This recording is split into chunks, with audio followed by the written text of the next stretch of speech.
قول وبالله التوفيق الحمد لله رب العالمين والصلاة والسلام على أشرف الأنبياء والمرسلين نبينا محمد وعلى آله وصحبه أجمعين أما بعد واتقوا الله ويعلمكم الله والله بكل شيء عليم۔ اللہ رب العزت کی توفیق سے سیرت النبی صلی اللہ علیہ وسلم مختصر کورس سبق نمبر 6 لیسن نمبر 6 کے ساتھ ہم آپ کے سامنے حاضر ہیں۔ آج کی وہ خوبصورت آیت، وہ قرآنی نصیحت، وہ قرآنی ایک ایڈوائس جس سے ہم اپنے لیسن کا آغاز کرنے جا رہے ہیں، سورۃ البقرہ کی آیت نمبر 282 ٹو 82۔ وَاتَّقُوا اللَّهَ وَيُعَلِّمُكُمُ اللَّهُ، اللہ سے ڈر جاؤ اور اللہ تمہیں سکھا دے گا۔ واللہ بکل شیء علیم، اللہ ہر چیز کا علم رکھنے والا ہے۔ اللہ اکبر۔ آپ ذرا غور کیجئے، یہاں پر دو چیزوں کا ذکر آیا، ایک تقوی اور دوسرا علم۔ یہ دونوں چیزیں بہت ضروری ہیں۔ یہاں پر جو علم ہے اللہ تمہیں سکھا دے گا، یقیناً یہ علم نافع ہے، ایسا علم جو نفع دینے والا ہو۔ تو پتہ چلا علم نافع کا حصول کیسے ممکن ہے؟ وہ تقوی سے ممکن ہے، اللہ کا ڈر۔ اللہ کا ڈر جس دل میں ہوگا، اللہ کا یہ نور بھی اسی دل میں اترے گا۔ اللہ اکبر۔ یہ جو علم کا نور ہے، اللہ کے علم کا نور، یہ اسی دل کے اندر اترتا ہے جس میں تقوی ہوتا ہے، اور حقیقی تقوی بھی علم کے ساتھ ممکن ہے۔ دیکھ لیجئے، اگر کوئی علم کے بغیر اللہ سے ڈرتا ہے تو یہ حقیقی تقوی نہیں ہے۔ حقیقی تقوی کیا ہے کہ ایک انسان علم کو حاصل کرتا ہے، پھر اس علم کی بنیاد پر اس کے دل میں اللہ کی خشیت، اللہ کا ڈر، اللہ کا تقوی آتا ہے۔ اس کو کہتے ہیں وَاتَّقُوا اللَّهَ وَيُعَلِّمُكُمُ اللَّهُ وَاللَّهُ بِكُلِّ شَيْءٍ عَلِيمٌ۔ وہی آیت کریمہ جو اس ہفتے کے تینوں دروس کے اندر ہمارا بنیادی ہدف تھی، موضوع تھی، اور وہ کیا ہے؟ وَمَا أَرْسَلْنَاكَ إِلَّا رَحْمَةً لِّلْعَالَمِينَ۔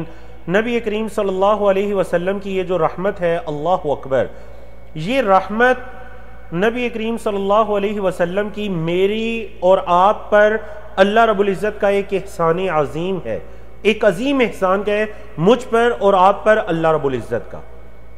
جو ایمان لائے نبی کریم صلی اللہ علیہ وسلم، ان کے لیے بھی باعث رحمت ہے، حتیٰ کہ کفار کے لیے بھی باعث رحمت ہے کہ کفار کو ان کے کفر کی وجہ سے ہلاک نہیں کیا گیا، جیسا کہ پچھلی امتوں کے اندر تمام کے تمام لوگ ایک ہی مرتبہ کسی عذاب کے اندر مبتلا ہو جاتے۔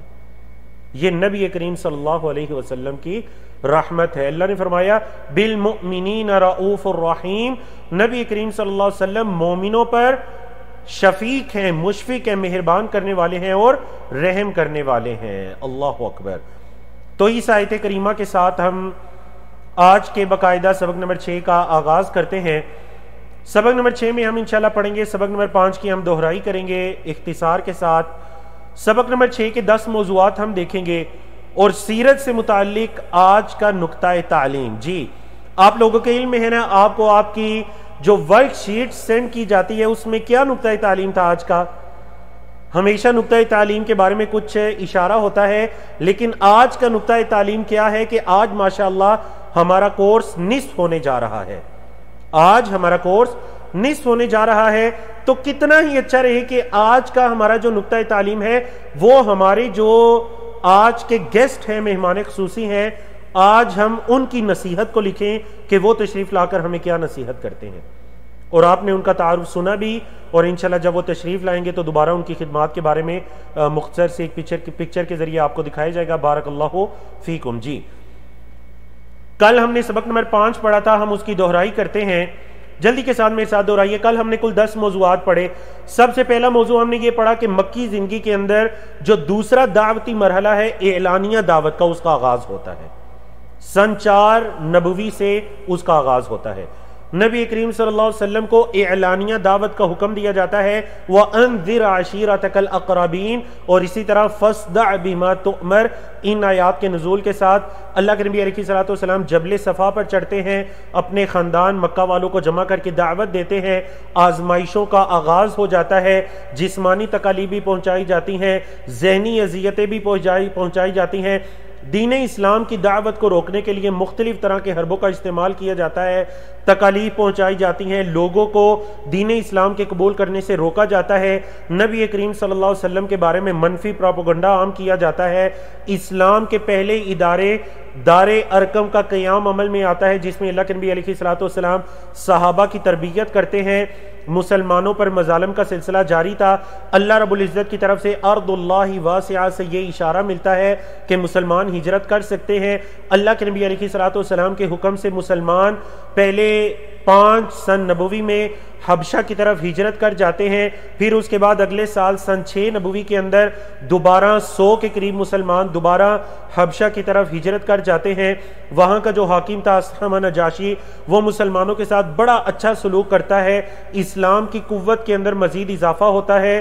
کیسے اضافہ ہوتا ہے کہ حضرت عمر بن خطاب اور ان سے پہلے حضرت حمزہ رضی اللہ تعالیٰ عنہما یہ اسلام قبول کرتے ہیں، اور بنی ہاشم اور بنی مطلب جو ہیں وہ اللہ کے نبی علیہ الصلوۃ والسلام کی حفاظت کرنے کا عہد کرتے ہیں ابو طالب کے ساتھ۔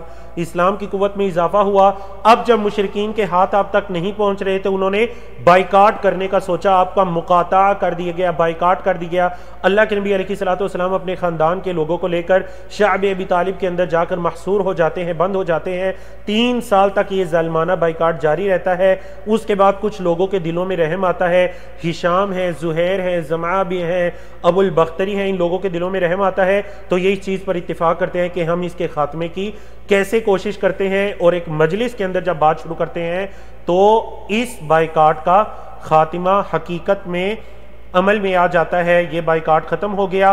آج کے 6 موضوع دیکھیے، نبی کریم صلی اللہ علیہ وسلم قریش کے سامنے پھر سے ایک مرتبہ دین اسلام کی دعوت کو رکھتے ہیں، ایک مرتبہ قریش کے سامنے پھر سے دین اسلام کی دعوت کو رکھتے ہیں، قریش تعجب کرتے ہیں اور انکار کرتے ہیں۔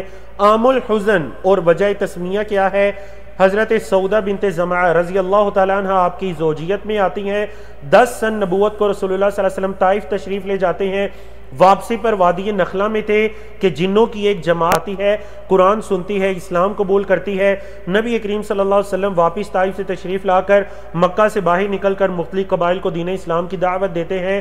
نبوت کا جو 11واں سال آتا ہے اس موقع پر یثرب کے اندر آباد جو خزرج کا قبیلہ ہے اس کے 6 لوگ دین اسلام کو قبول کرتے ہیں۔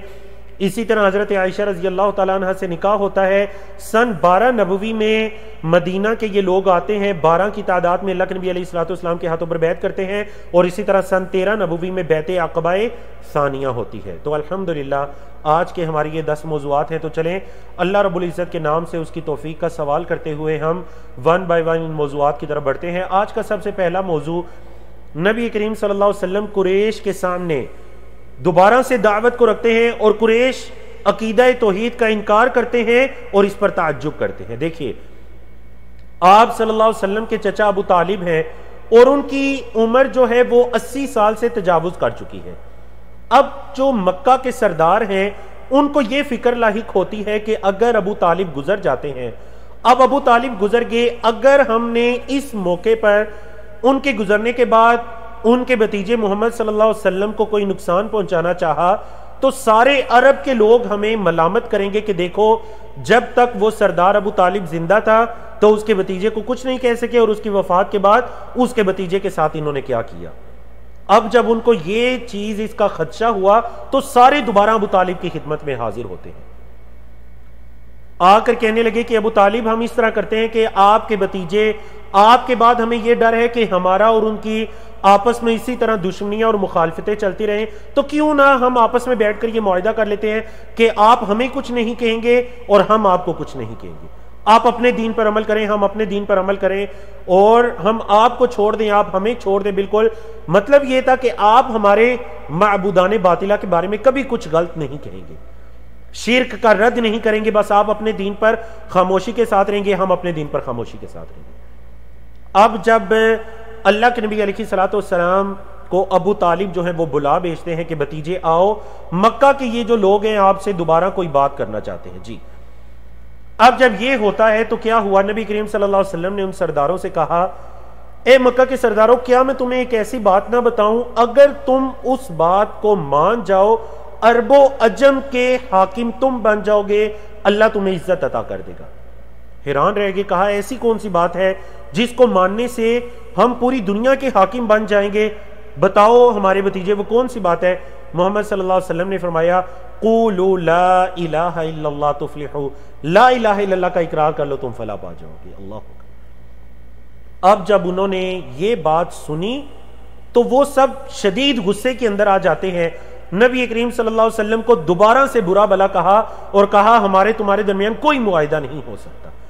اللہ رب العزت نے ان کا یہ جو تعجب ہے اور ان کا یہ جو انکار ہے اور نبی کریم صلی اللہ علیہ وسلم کے بارے میں برے الفاظ استعمال کرنا، اس کو اللہ رب العزت نے سورۃ صاد کے اندر بیان کیا۔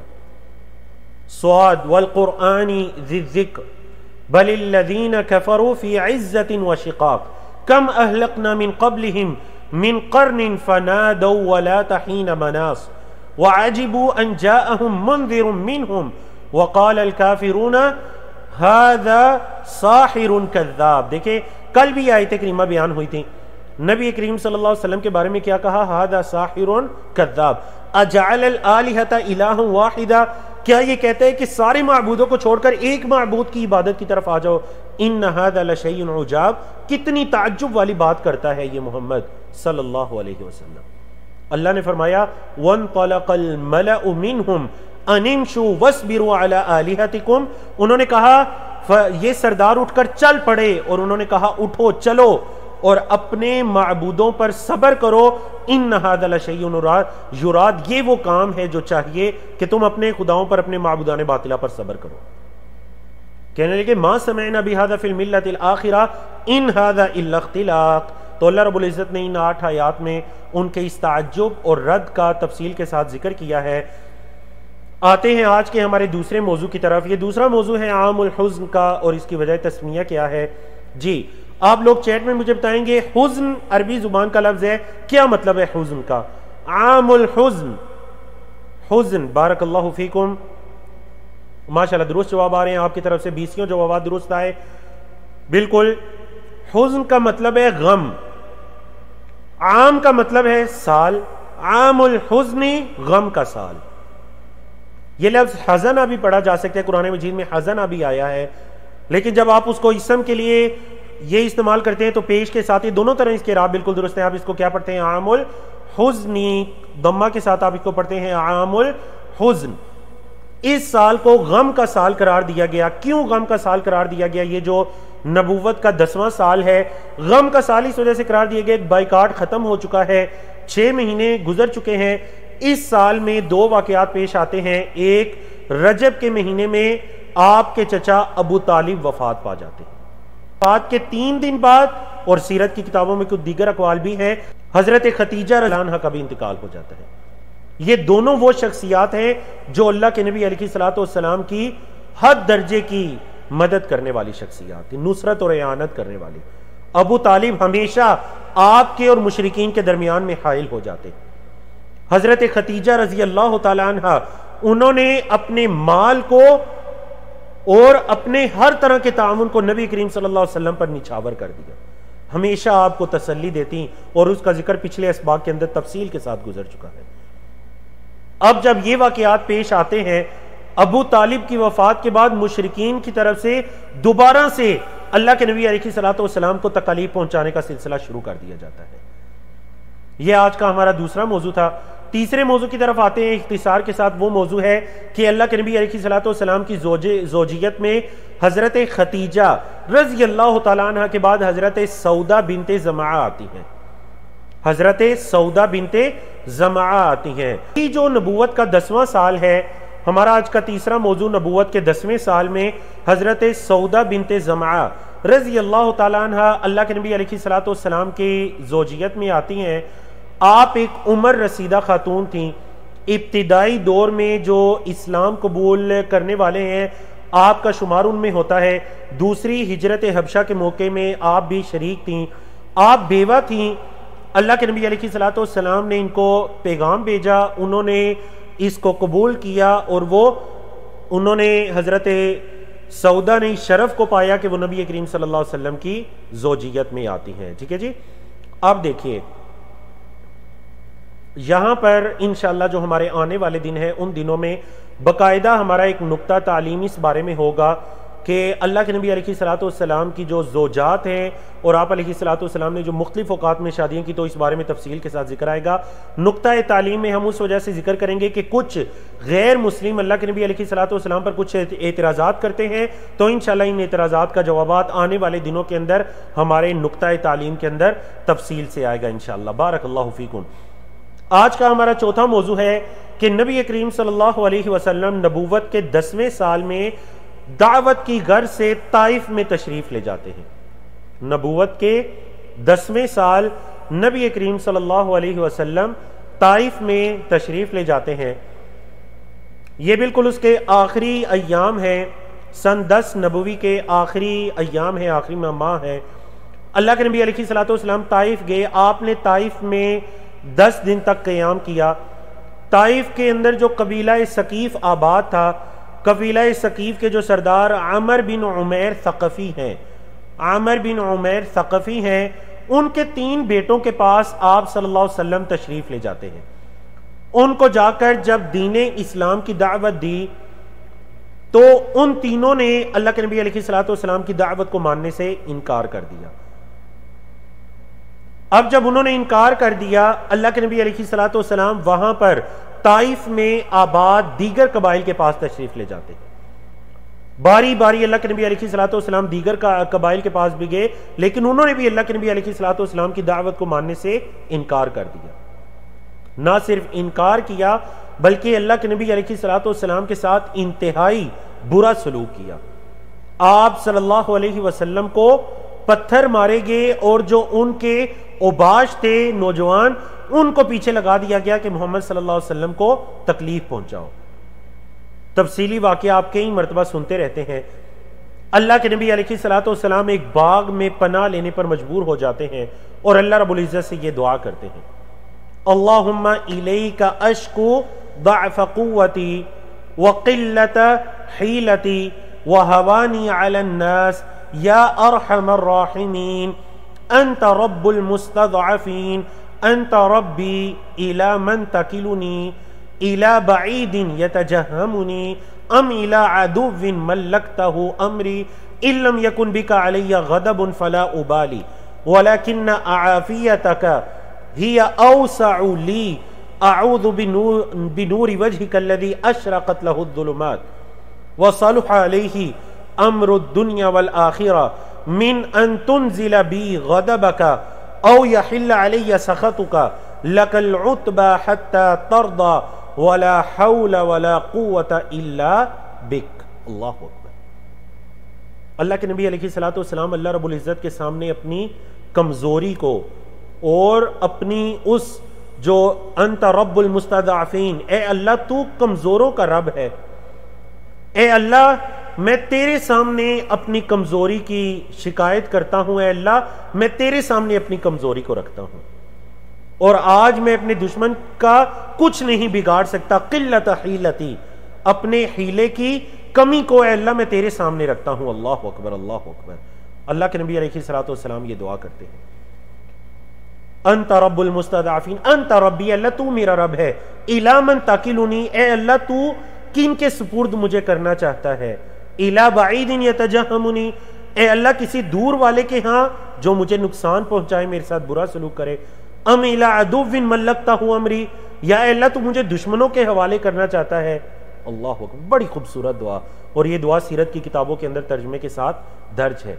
اللہ کے نبی علیہ الصلوۃ والسلام اپنی کمزوری کو، اور یہ بھی یعنی آپ اگر دیگر انبیاء کی دعا کو بھی دیکھیں تو اپنی کمزوری کو اللہ کے سامنے رکھنا، یہ دعا کرنے میں جو جسے آپ کہتے ہیں کہ دعا کو قبول کرنے کے اسباب، ان میں سے ایک یہ بھی ہے کہ انسان اپنی کمزوری کو، اپنی بیماری کو، اپنی تکلیف کو اللہ کے سامنے رکھے، جیسا کہ حضرت ایوب علیہ السلام اور دیگر انبیاء نے اپنی کمزوری اور اپنی تکلیف، اپنی بیماری کو اللہ کے سامنے رکھا۔ اللہ اکبر۔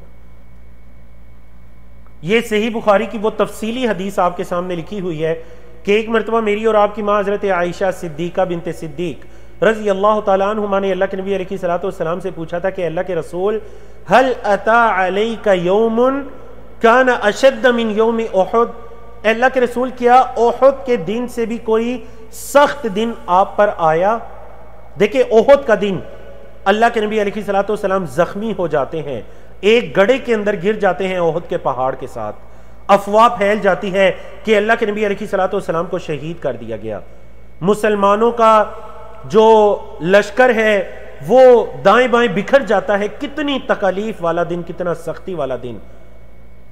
حضرت عائشہ نے پوچھا اللہ کے رسول صلی اللہ علیہ وسلم کیا اس دن سے بھی کوئی سخت دن آپ پر آیا؟ نبی کریم صلی اللہ علیہ وسلم نے فرمایا کہ اے عائشہ لقد لقیت من قومک وکان اشد ما لقیت منہم یوم العقبہ اذا عرفت نسی علی ابن عبدی بالیل ابن عبد الکلال فلم یجنی ابن لما اردتو فلم یجنی لما اردتو۔ تو یہ تفصیلی حدیث اردو میں عربی میں آپ کے سامنے لکھی ہوئی ہے۔ کہنے کا مقصد یہ ہے کہ اس حدیث کے اندر طائف کے واقعے کا تفصیلاً ذکر ہے، جسے صحیح بخاری کے اندر امام بخاری رحمہ اللہ نے ذکر کیا ہے کہ اللہ کے نبی علیہ الصلوۃ والسلام نے فرمایا کہ احد کے دن سے بڑھ کر شدید دن مجھ پر وہ طائف والا دن آیا کہ جس دن جن لوگوں کی بلائی کے لیے اللہ کے نبی علیہ الصلوۃ والسلام ان کے پاس جاتے ہیں کہ وہ دین اسلام کو قبول کر کے اللہ کے عذاب سے بچ کے جائیں، وہ اللہ کے نبی علیہ الصلوۃ والسلام کے ساتھ بدترین قسم کا سلوک کرتے ہیں۔ اللہ رب العزت پہاڑوں کے فرشتے کو بھیج دیتے ہیں۔ اللہ اکبر۔ اے محمد صلی اللہ علیہ وسلم آپ حکم فرمائیے یہ اخشبین جو دو طائف کے سنگلاخ پہاڑ ہیں ان کو ملا کر طائف کے سارے لوگوں کو ہلاک کر دیتے ہیں۔ نبی کریم صلی اللہ علیہ وسلم نے فرمایا نہیں۔ دیکھیں وما ارسلناک الا رحمتا للعالمین، صبر و استقامت کو دیکھیے۔ فرمایا بل ارجو ان یخرج اللہ من اصلابہم من یعبد اللہ وحدہ لا یشرک بہ شیئا، میں امید کرتا ہوں کہ اللہ ان کی نسلوں میں ایسے لوگ پیدا کرے گا کہ جو ایک اللہ کی عبادت کریں گے اور اللہ کے ساتھ کسی کو شریک نہیں ٹھہرائیں گے۔ یہ جو اللہ کے نبی علیہ الصلوۃ والسلام کی خوبصورت الفاظ ہیں، بل ارجو، میں یہ امید کرتا ہوں انشاءاللہ دوبارہ ان کا ذکر آئے گا۔ کب آئے گا؟ مدنی دور کے اندر آئے گا، جب طائف کے لوگ دین اسلام کے اندر داخل ہونا شروع ہو جاتے ہیں انشاءاللہ العزیز۔ تو دوبارہ مدنی دور کے اندر جا کر انہی الفاظ کا ذکر آئے گا۔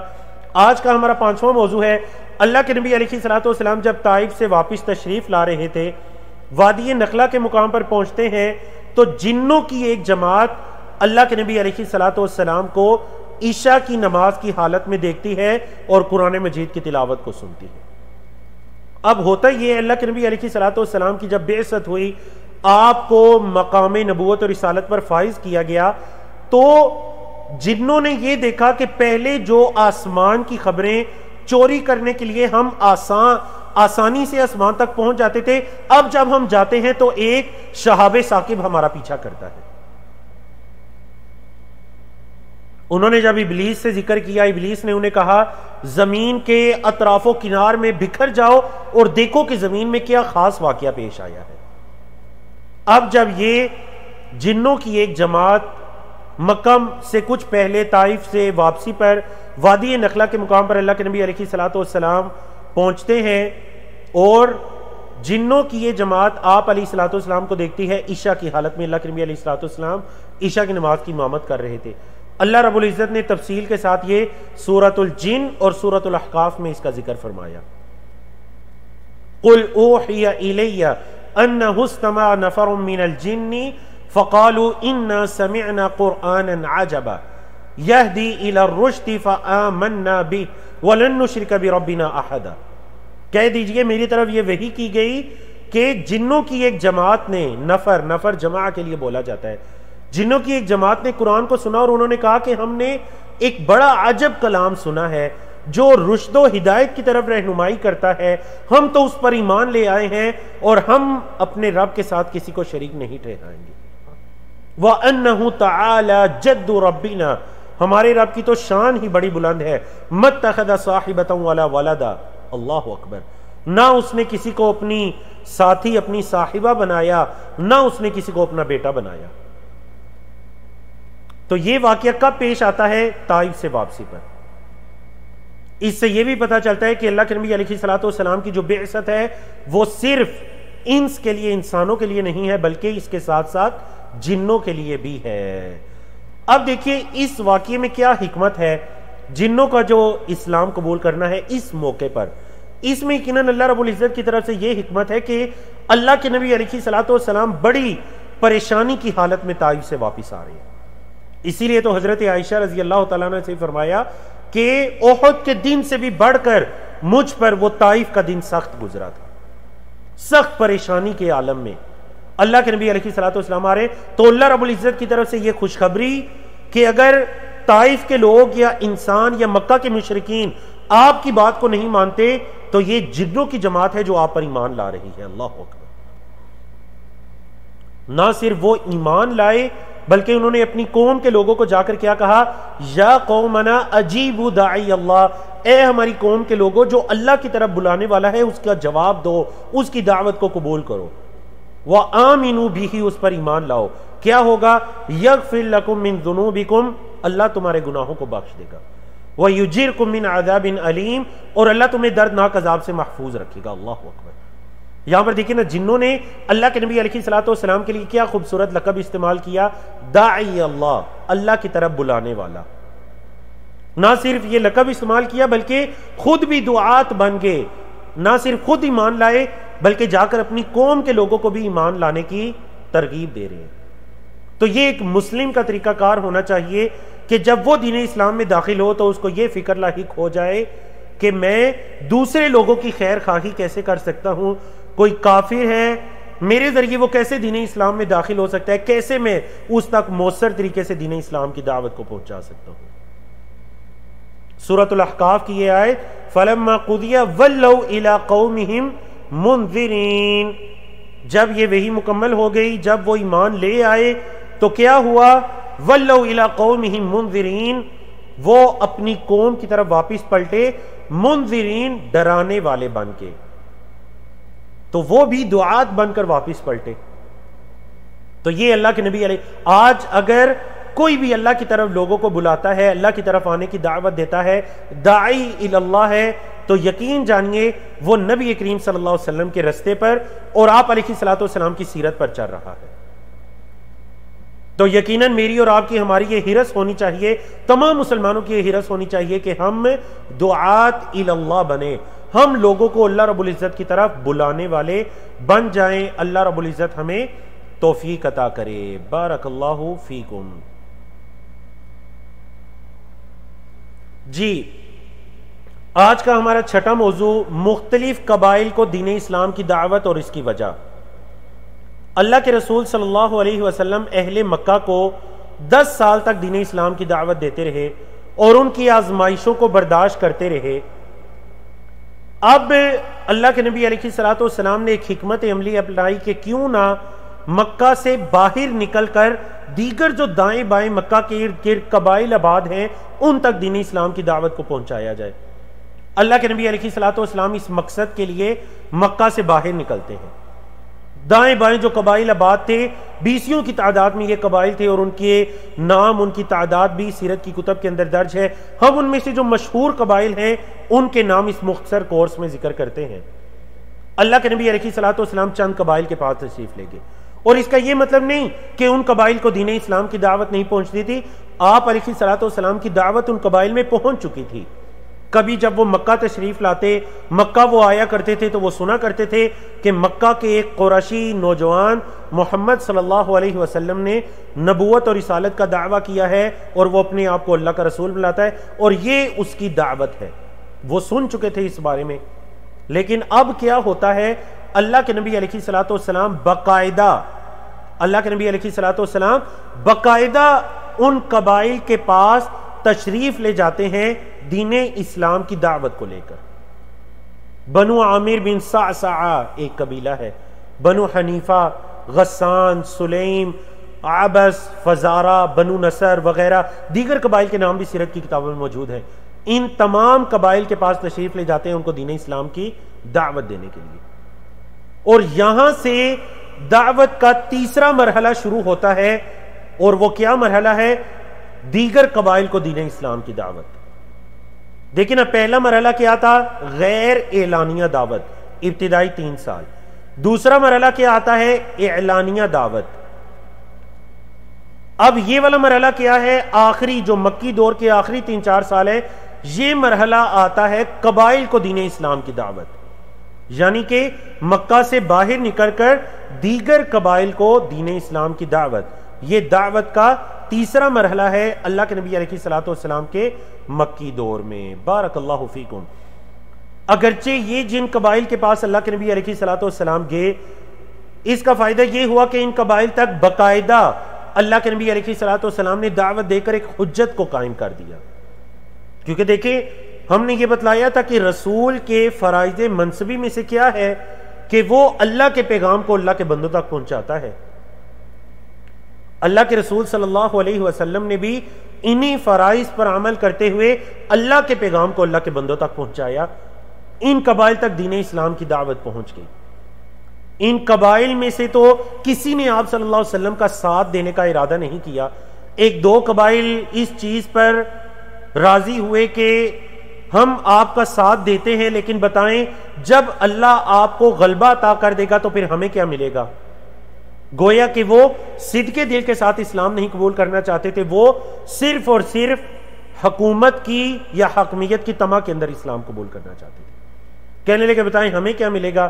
نبی کریم صلی اللہ علیہ وسلم نے فرمایا جو اللہ کے دین کی نصرت اور اعانت اور مدد کرے گا اللہ ضرور اس کو عزتوں سے نوازے، لیکن یہ اللہ کی ملک ہے، اللہ جس کو چاہتا ہے یہ دیتا ہے. اللہ اکبر. اب وہ لوگ تو انہوں نے تو اللہ کے نبی علیہ الصلوۃ والسلام کا ساتھ نہیں دیا ان قبائل نے، لیکن کیا ہوا؟ کچھ شخصیات ہیں جو اللہ کے نبی علیہ الصلوۃ والسلام پر ایمان لے کر آتی ہیں. سوید بن صامت ہیں، ایاس بن معاذ ہیں، طفیل بن عمر دوسی ہیں، ابو ذر غفاری ہیں، ضماد ازدی ہیں. ازد شنو یمن کا ایک قبیلہ تھا. ضماد ازدی رضی اللہ تعالی عنہم اجمعین. سیرت کی کتابوں کے اندر ان میں سے ہر ایک کے بارے میں تفصیلی ذکر ہے کہ وہ کیسے اسلام قبول کرتے ہیں اور کیا کس چیز سے یا کن آیات سے یا کس پیغام سے یا سیرت کے کس پہلو سے وہ متاثر ہوتے ہیں. لیکن مختصر کورس ہے، اس تفصیل کے اندر جانا کہ نہیں یہ ہمارا موضوع نہیں. البتہ ان کے یہ نام تھے، یہ وہ شخصیات ہیں جو انہی سالوں کے اندر یہ جو قبائل کو دین اسلام کی دعوت دینے والے سال تھے، چاہے وہ سن 10 نبوت کے آخری ایام ہو یا سن 11 نبوی کے ابتدائی ایام ہو، تو یہ شخصیات اللہ کے نبی علیہ الصلوۃ والسلام پر ایمان لاتی ہیں. بارک اللہ فیکم. اس سے پہلے کہ میں آج کے اپنے 7ویں موضوع کی طرف بڑھوں، بارک اللہ فیکم. جی دیکھیں یہاں پر آپ کے سامنے سکرین پر ایک پول لانچ کر دیا گیا. آپ نے اس پول میں کیا کرنا ہے ذرا پہلے سن لیجئے. آپ کتنے لوگ اس کورس میں شریک ہیں؟ اگر آپ 1 ہیں تو 1 کی آپشن کو سلیکٹ کیجئے، 2 ہیں تو 2 کی آپشن، 3 ہیں تو 3 کی آپشن، 4 ہیں تو 4 کی آپشن، 5 ہیں تو 5 کی آپشن، 6 فیملی ممبرز ہیں، 7 ہیں، 8 ہیں. کتنے لوگ آپ اس کورس میں شریک ہیں؟ اس سے صرف ہمیں یہ اندازہ ہوگا کہ زوم کی جو آئی ڈیز ہیں الحمدللہ وہ تو روزانہ ہمارے پاس 700-800 کی تعداد میں ہوتی ہے، لیکن ان آئی ڈیز کے اندر کتنے لوگ ہیں، کتنے فیملی ممبرز ہیں جو ہمارے اس کورس کے اندر باقاعدہ شریک ہیں. مجھے اور میری ٹیم کے باقی لوگوں کو اس چیز کا اندازہ لگانے میں اور آپ کی تعداد کے بارے میں جاننے کے لیے آسانی ہو جائے. بارک اللہ فیکم. ماشاءاللہ کمنٹ میں حکیم صاحب کی طرف سے بتایا گیا کہ وہ 15 لوگ ہیں. تو 10 سے اوپر جتنے لوگ ہیں وہ چیٹ کے اندر آ کر بتا سکتے ہیں. 10 تک کی آپشن تو آپ کو دکھائی دے رہی ہے. اگر کوئی 10 سے زیادہ لوگ ہیں، جیسے حکیم صاحب نے کہا نہیں 2-3 والے مت بتائیں پلیز، 2-3 والے مت بتائیں، وہ آپ پول کے اندر اس کو اوکے کر دیجئے.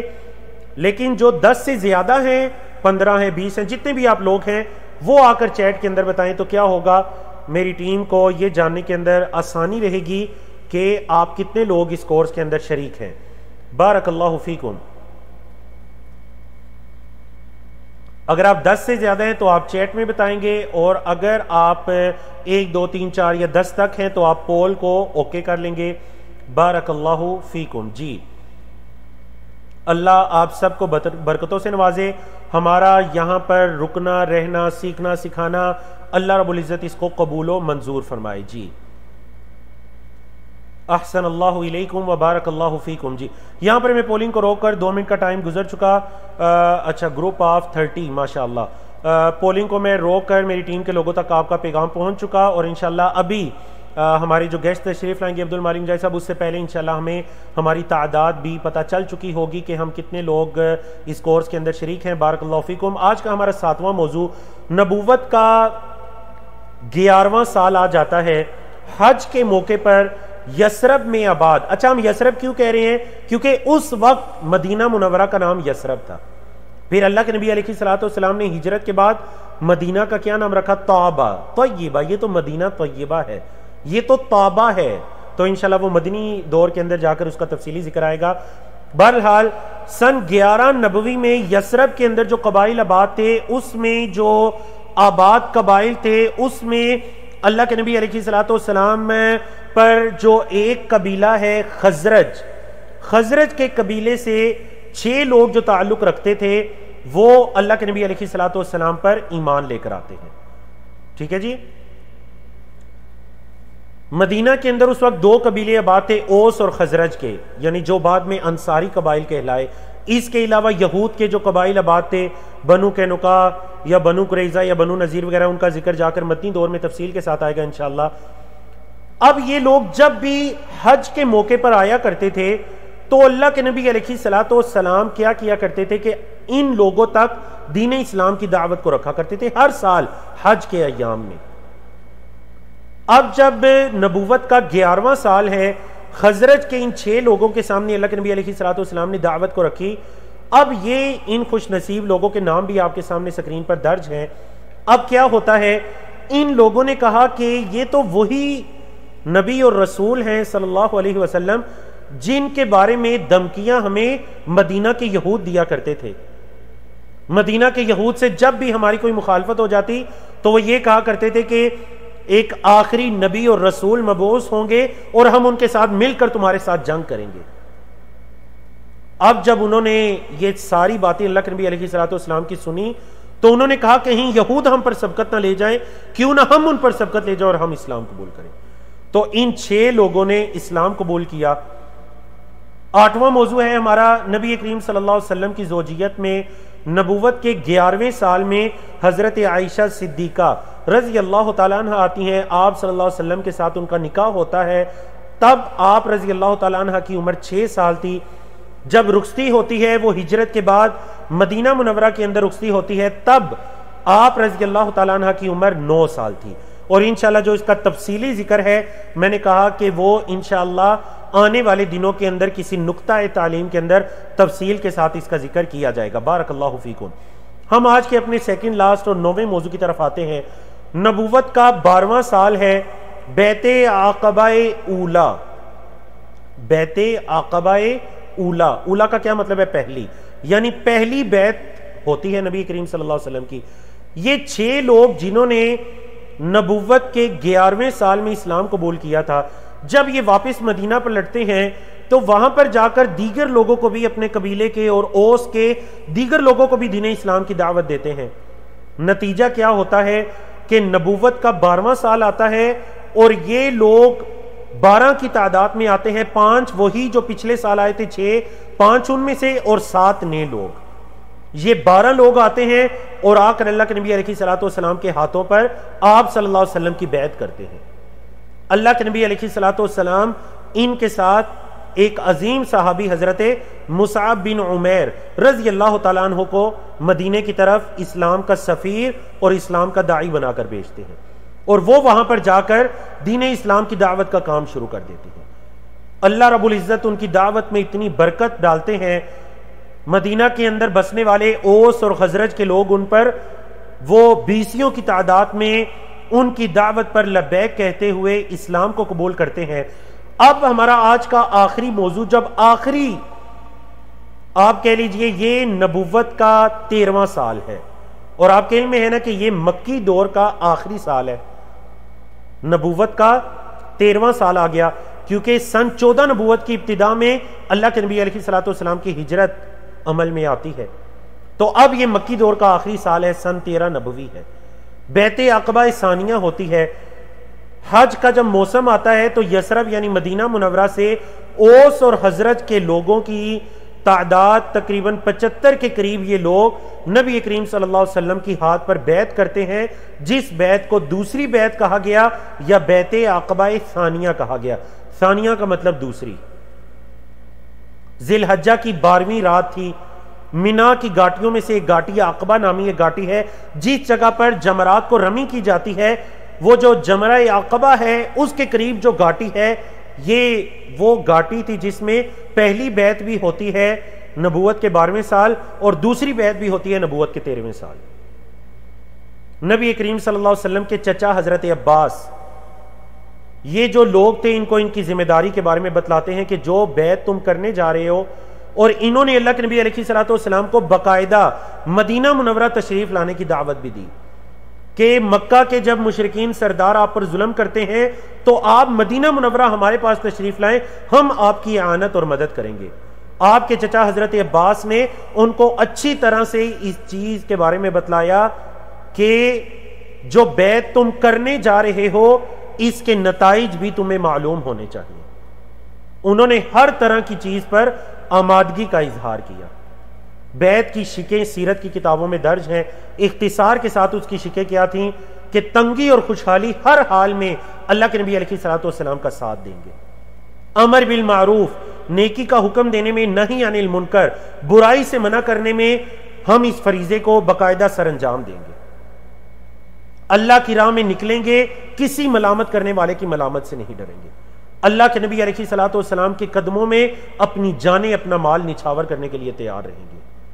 تو یہ آپ کہہ لیجئے کہ وہ شکیں تھیں، اور اس کے علاوہ دیگر شکر بھی سیرت کی کتب کے اندر درج ہیں۔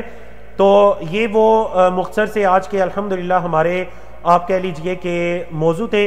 اللہ کے نبی علیہ الصلوۃ والسلام کی اس موقع پر ایک بہترین حکمت عملی کہ اللہ کے نبی علیہ الصلوۃ والسلام یہ جو انصار اوس اور خزرج سے تعلق رکھنے والے 75 لوگ تھے جنہوں نے بیعت عقبہ ثانیہ میں شرکت کی، اللہ کے نبی علیہ الصلوۃ والسلام ان میں سے 12 لوگوں کو نقیب مقرر کر دیتے ہیں، یعنی جو سرکردہ قبائل کے افراد تھے ان کو نقیب مقرر کر دیا کہ آپ اپنے قبیلے یا اپنی قوم کی لوگوں کی طرف سے جواب دہ ہیں کہ وہ یہ جو بیعت کی گئی یا اس کی شکوں پر عمل کرتے ہیں، آپ اپنی قوم کے لوگوں کی طرف سے جواب دیں۔ ٹھیک ہے جی، تو یہ اللہ کے نبی علیہ الصلوۃ والسلام کی بہترین حکمت عملی ہو گئی۔ اللہ رب العزت کی توفیق سے الحمدللہ ہم نے اس ٹائم کے اندر اپنے اس کورس کو مکمل کیا، ان 6 ٹاپکس کو مکمل کیا، اور آج ہمارے لیے ایک بڑا پرمسرت دن ہے الحمدللہ کہ ہمارے مہمان جی آپ ذرا چیٹ میں مجھے بتائیں گے کہ کون سی مہمان شخصیت آج ہمارے درمیان تشریف لانے والی ہیں، اور جو خوشائند بات ہے وہ کیا ہے کہ آج ہمارے 50 موضوعات مکمل ہو چکے ہیں الحمدللہ۔ ہمارے اس کورس کے کل 100 موضوعات ہیں، 50 موضوعات آج الحمدللہ مکمل ہو چکے ہیں۔ میری آپ سے بھی یہ گزارش ہے کہ جب بھی آپ کا کورس نصف میں پہنچے گا، آپ کل اس کورس کے ٹیچر ہوں گے انشاءاللہ، آپ اس کورس کے ٹرینر ہوں گے، جب بھی آپ کے 50 موضوعات مکمل ہوں گے تو آپ کسی بہترین سیرت کے اسکالر کو یا دین اسلام کے عمومی جو اسکالرز ہیں ان میں سے کسی کو دعوت دیجئے گا کہ وہ آپ کی مجلس میں تشریف لائیں، آپ کے اس پروگرام میں تشریف لائیں اور آپ کو نصیحت کریں، کیونکہ آپ کا کورس ماشاءاللہ نصف ہونے جا رہا ہے۔ تو آج الحمدللہ ہمارے 50 موضوعات مکمل ہو رہے ہیں جی، اور میری ٹیم کی طرف سے مجھے گرین سگنل بھی مل چکا ہے کہ ماشاءاللہ مجاہد صاحب ہمارے درمیان موجود ہیں، تو شیخ صاحب کو ہم اہلا و سہلا و مرحبا کہتے ہیں، بارک اللہ فیکم۔ عبد المالک مجاہد صاحب، آپ کے علم میں ہے کہ آپ دارالسلام کے نام سے ایک انٹرنیشنل عظیم ادارہ ہے جو کہ 1986 سے قائم ہے، آپ کہہ لیجئے 20 سالوں پر اس ادارے کی، اور عبد المالک مجاہد صاحب اور ان کی پوری ٹیم ادارے کی خدمات ماشاءاللہ شامل ہیں۔ آپ اس ادارے کے ڈائریکٹر ہیں، اس ادارے کے بانی ہیں، دنیا کے 17 ممالک میں اس ادارے کی برانچیز ہیں، اور الحمدللہ اس ادارے کی جو کتب ہیں طباعت شدہ کتب، اس کی تعداد 1400 سے زائد ہے، اور جو ایک انتہائی توجہ طلب بات کے سیرت کے موضوع پر 54 اگرچہ یہ سلائیڈ آپ کو دکھائی دے رہا ہے کہ میرے پیچھے چھپ گئی ہے، لیکن انشاءاللہ جب آپ کو سینڈ کی جائے گی تو آپ اس سلائیڈ کو دیکھیں گے کہ سیرت کے موضوع پر دارالسلام کی 54 کے قریب کتابیں شامل طبع ہو چکی ہیں، جن کے اندر بعض ایسی کتابیں بھی شامل ہیں جو کئی جلدوں پر مبنی ہیں۔ تو میں دعوت دیتا ہوں، عبد المالک مجاہد صاحب ہمارے ساتھ موجود ہیں، آج وہ ہمیں اور ہمارے کورس کے اندر جتنے بھی لوگ شریک ہیں ان کو نصیحت کیجئے۔ اور شیخ صاحب جیسا کہ آپ نے سنا کہ الحمدللہ آج ہمارا 100 موضوعات پر مبنی یہ کورس نصف میں پہنچ چکا ہے۔ الحمدللہ ہمارے 50 موضوعات آج مکمل ہو چکے ہیں، اور الحمدللہ ہمارے 6 دن آج مکمل ہو چکے ہیں، اور انشاءاللہ آنے والے 2 ہفتوں کے اندر 6 دن ہمارے باقی ہیں، جس میں ہم اپنے آنے والے اس کورس کو اللہ کی توفیق سے اور آپ کی دعاؤں سے ہم انشاءاللہ مکمل کریں گے۔ تو میں دعوت دیتا ہوں نصیحت کے لیے، اور قیمتی الفاظ کے لیے آپ کو ورک شیٹ کے ذریعے بھی اشارہ دیا گیا تھا، آپ ان کے تعارف کو بھی لکھیے اور آپ ان کی نصیحت کو بھی اپنے پاس درج کیجیے۔ تو میں مائک حوالے کرتا ہوں فضیلت الشیخ عبد المالک مجاہد صاحب حافظہ اللہ تعالی۔ السلام علیکم ورحمۃ اللہ وبرکاتہ۔ میں ذرا پوچھنا چاہوں گا کہ آواز آ رہی ہے صحیح یا نہیں؟